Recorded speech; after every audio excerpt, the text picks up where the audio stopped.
Nous allons lire Luc chapitre 14. Luc 24 plutôt, le verset 45. Luc 24 et 45. Deuxième raison, deuxième réponse. Luc chapitre 24, le verset 45.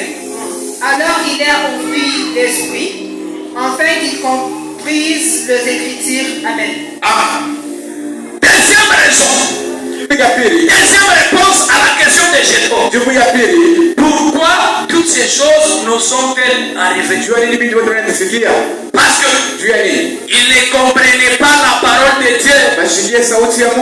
Il ne comprenait pas la parole de Dieu.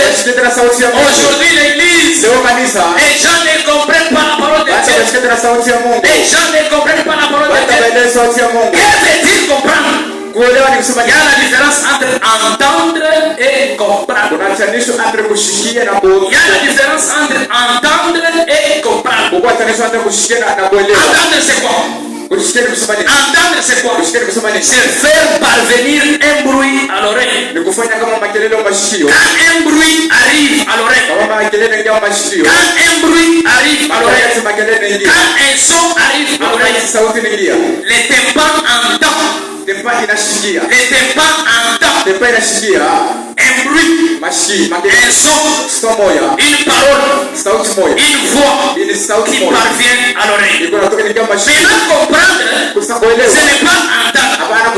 Comprendre, c'est maintenant discerner les sons que tu viens d'entendre là. Ce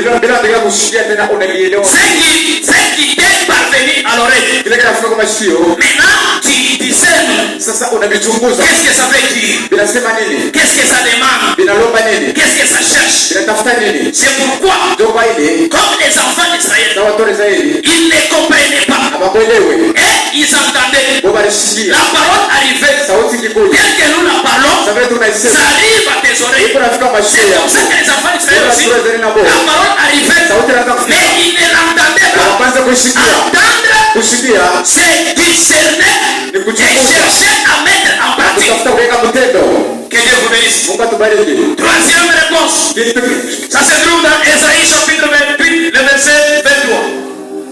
Ésaïe chapitre 28, le verset 23.